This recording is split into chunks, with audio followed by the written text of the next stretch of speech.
Welcome to the virtual Sunday service of the Unitarian Universalist Fellowship of Lake Norman.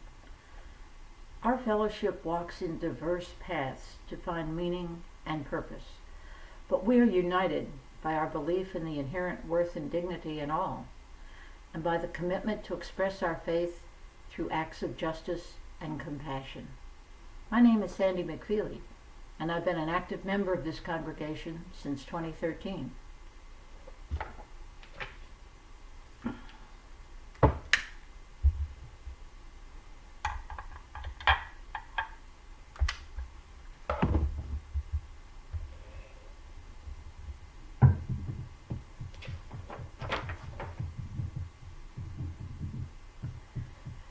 Our chalice lighting words today are from Christine Robinson.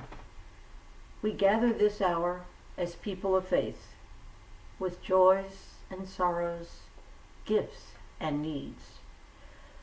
We light this beacon of hope, sign of our quest for truth and meaning, in celebration of the life we share together. Our speaker today is our minister, the Reverend Pat Jobe. He will be talking to us about our best selves, about the service to others or to a greater cause that brings us joy and makes us feel great about ourselves. We are so pleased to have him with us today. To get ourselves ready to hear from Reverend Pat, let's consider these few quotations from Joseph Campbell, a mythologist and writer familiar to many of us. He's the one who made the advice to follow your bliss a part of our everyday culture.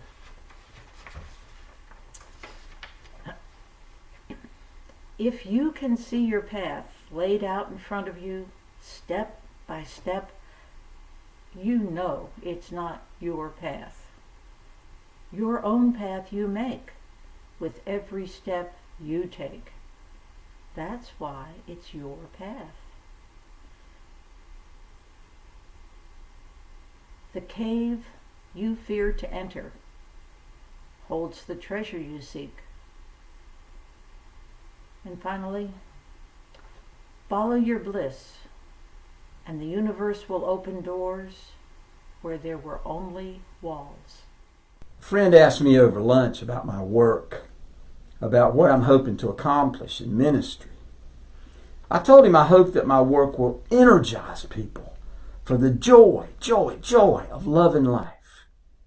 But really, I have absolutely no control over how other people react to anything I do.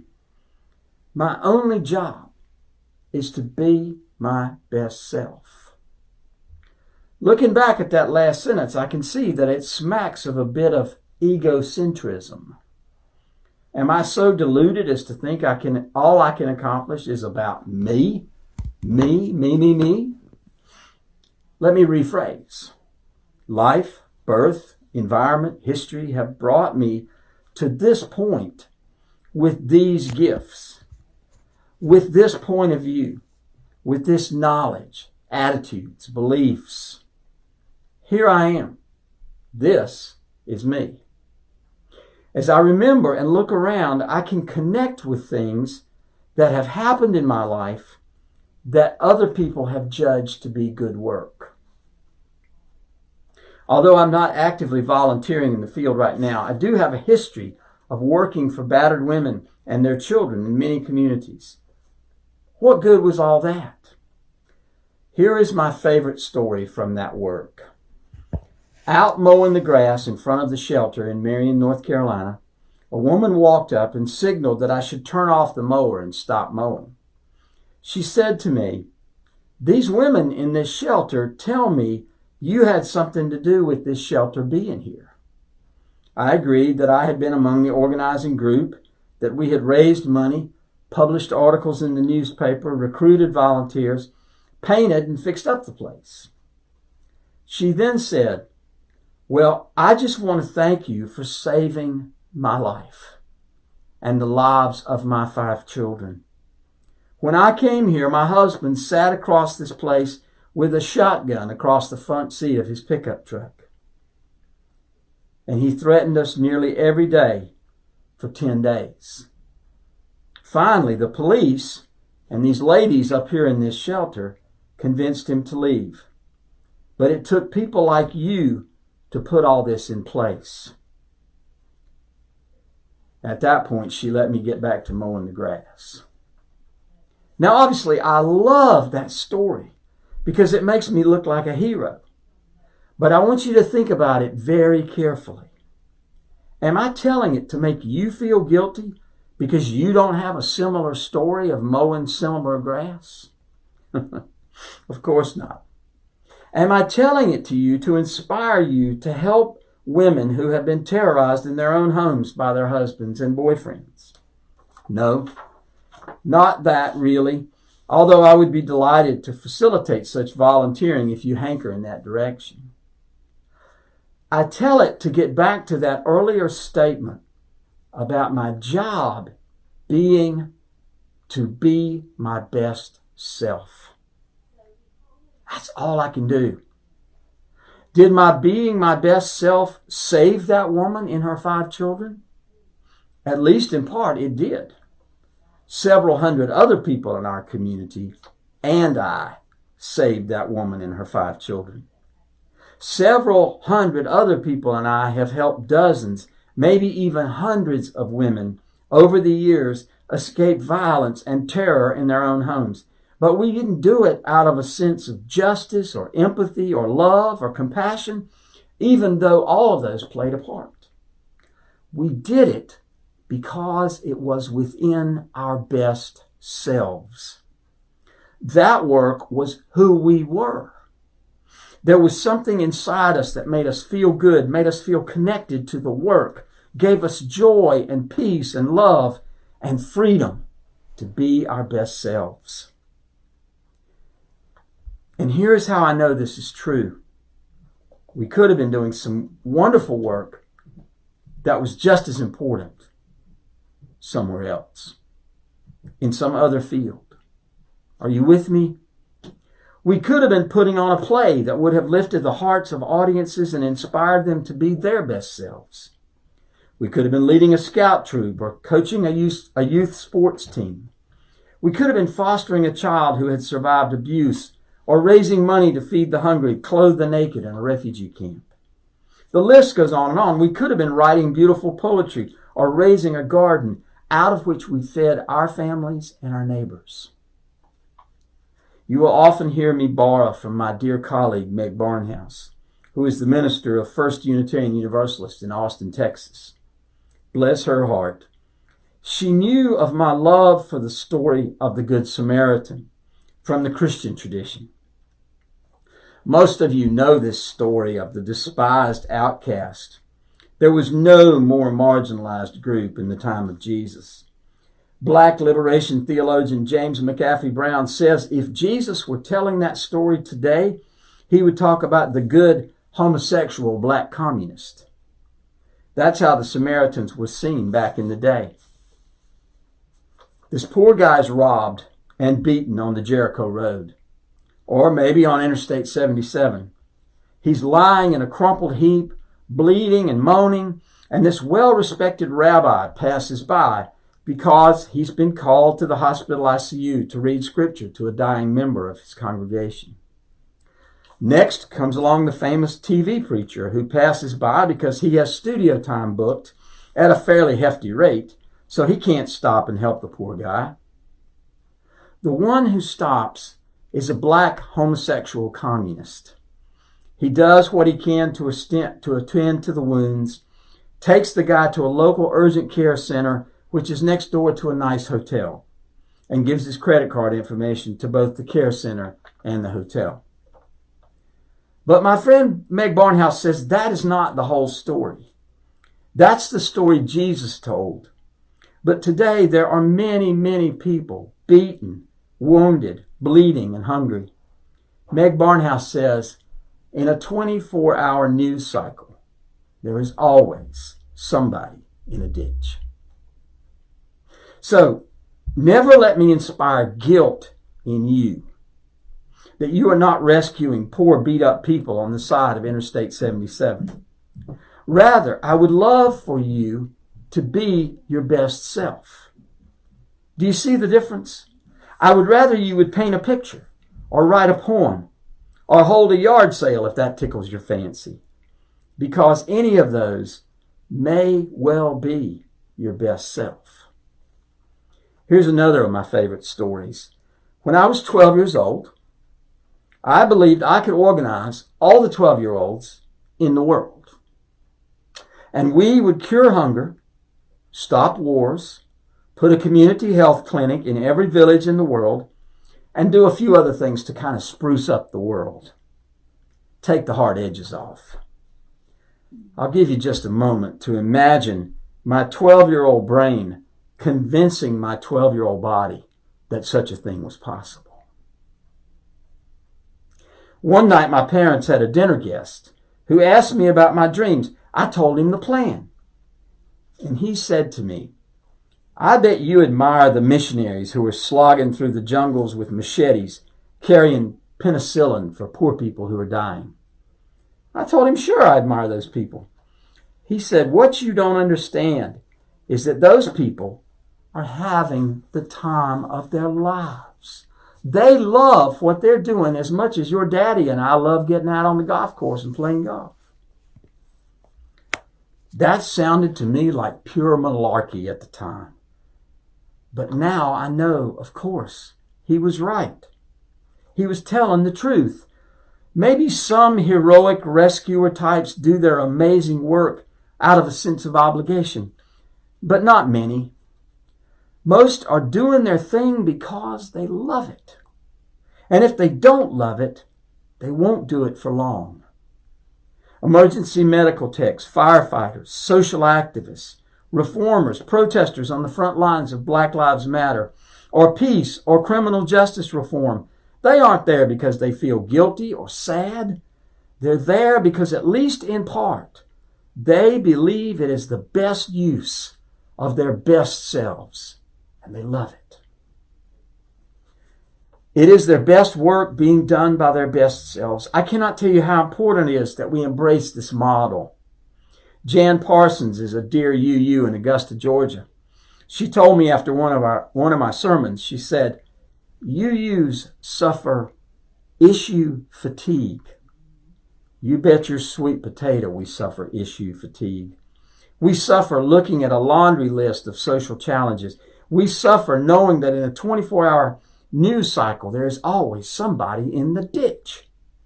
We suffer watching the news, reading the paper, hearing from friends who are in fire zones or flood zones or treading water as hard as they can for whatever reason. If we put our focus on what is wrong in the world, we can very quickly run into the street screaming and pulling our hair. As appealing as that might be, that is not the way we need to go. There is another way. Let's take inventory of all the good we have done in our lives. Let's breathe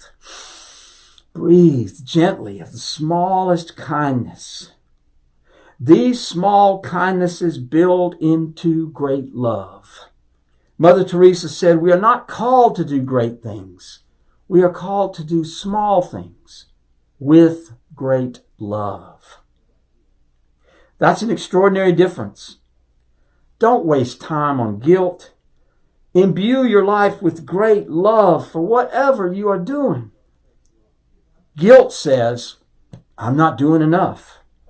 Love says, "I will love whatever crosses my path today. I will do whatever small things with great love." It makes all the difference in the world. Listen to a portion of a poem by Howard Thurman, the great African-American theologian who was such an influence on Martin Luther King. He wrote, "We do not know how to do what we know to do. We do not know how to be what we know to be. Our little lives are big problems. These we place upon thy altar. Brood over our spirits, our Father, blow upon whatever dream thou hast for us, that there may glow once again upon our hearths the light from thy altar. Pour out upon us whatever our spirits need of shock, of lift, of release, that we may find strength for these days, courage and hope for tomorrow. In confidence, we rest in thy sustaining grace, which makes possible triumph in defeat, gain in loss, and love in hate. We rejoice this day to say, our little lives, our big problems, these we place upon thy altar. Howard Thurman.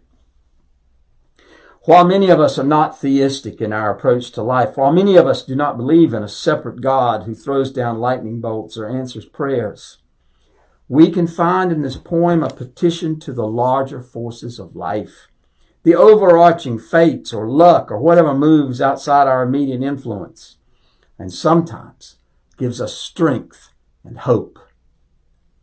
Consider Thurman's appeal for shock, lift, and release. He's almost like a pilot, appealing for the necessary physical forces to get an airplane off a tarmac. He is begging for the air, the inspiration to shock the wings, to lift his plane, to gain release from the gravity of fear or worry or anxiety. This is all possible if we will just be our best selves. Maybe your best self will never mow the grass at the women's shelter or sit with a battered woman in a courtroom or a hospital room. Maybe your best self will never write a poem full of shock and lift and release. Maybe your best self will never plant a garden to share with others.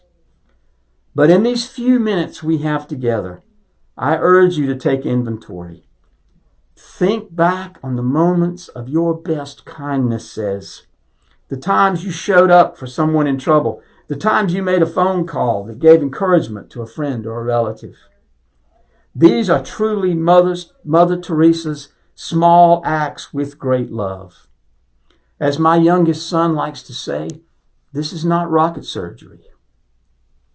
This is simplicity at the nth degree.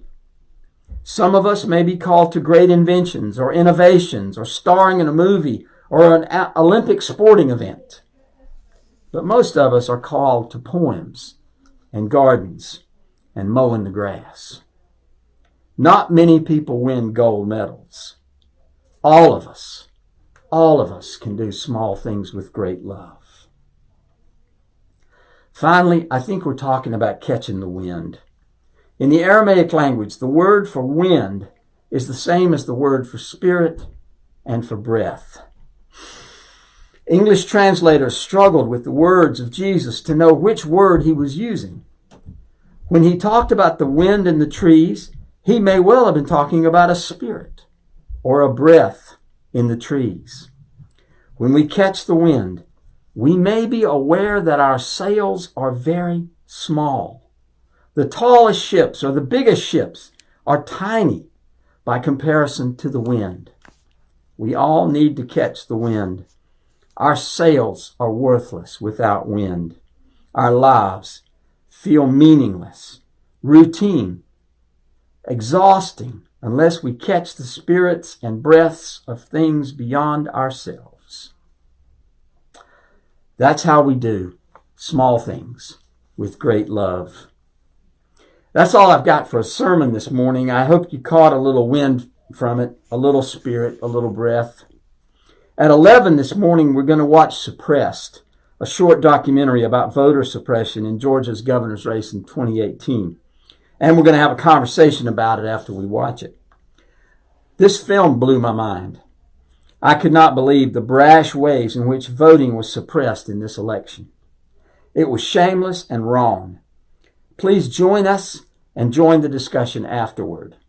Again, thank you for the trust you have placed in me as your minister. I look forward to meeting more of you and continuing our work to do small things with great love. Shalom, assalamu alaikum, namaste, and peace be with you. Morning, everybody. This is a song called Let Your True Light Shine Again.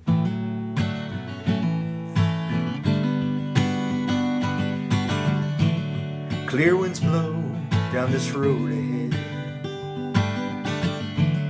but the path is wearing thin. Twisted branches, they block the sky, and the true light won't come in. No, the true light won't come in. Did they stop you in your tracks, my friend? Did they hang your hopes on a limb? Did they take your part, forsake your heart? Now the true light won't come in. But you know they say there's just one way, but it's a long way out if you're chasing the wind. Leave your fears behind and those tears that blind. May your true light shine again. Let your true light shine again.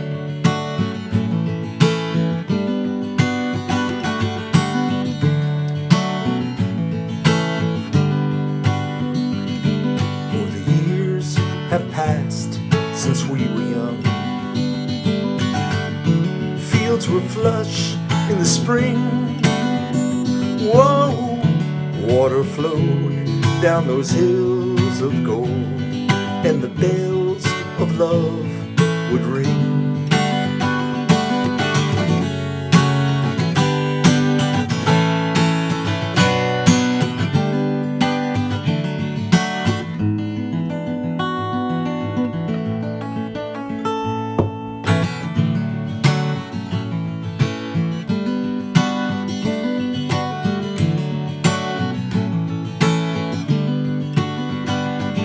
Now the road, it turns and divides, but it's you, only you, who decides.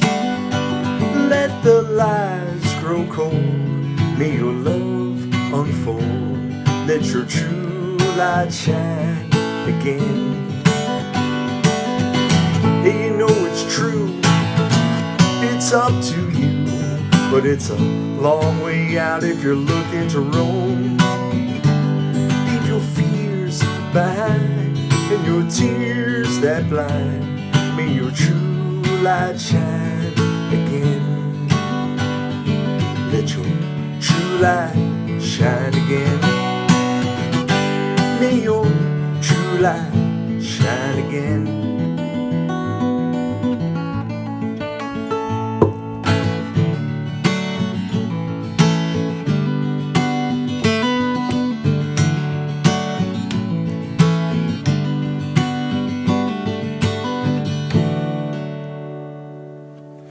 Take care.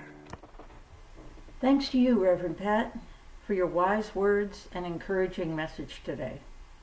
And thank you, Mike, for musically reflecting Reverend Pat's message. And now for a few announcements. If you are a visitor to today's service, welcome. I'm so glad you chose to give our virtual service a try. If you like what you've seen and heard so far, and are wondering how to stay connected with our congregation, please reach out to our membership chair, Linda Heidenberg. Her email address may be found at the bottom of the screen. There's no real practical way to pass a basket in a virtual service, but we do appreciate members keeping current on their pledges. We want to be ready to resume full speed when something closer to normal life resumes. Look for the mailing address for your gifts in our newsletter. Not getting the newsletter? Please contact Regina Burchett, its editor-in-chief, or Linda Heidenberg.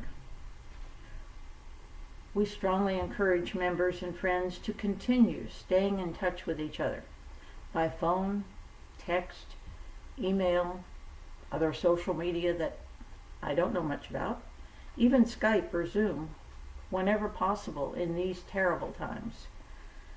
It's so important to hear a familiar voice at the end of a telephone line. It's the extra effort to sustain the deep bonds within our community that really pays off. Finally, but not least important, at 11 o'clock this morning, we hope you will join us via Zoom to watch a short documentary about the many ways voter suppression is truly bad for a democracy, our democracy, and the many forms in which it still flourishes today. The film is called Suppressed, and it will make you cry. Reverend Pat and the social action team will be ready at the conclusion to discuss the film and answer your questions about voting here in North Carolina with truthful voting information. The Zoom link for the film and follow-up is in Thursday's newsletter. Or just give me a call and I'll shoot it right out to you. I thank you for spending this hour with us today and leave you with the hopeful words of Paul Robeson. Sorrow will one day turn to joy. All that breaks the heart and oppresses the soul will one day give place to peace and understanding, and everyone will be free.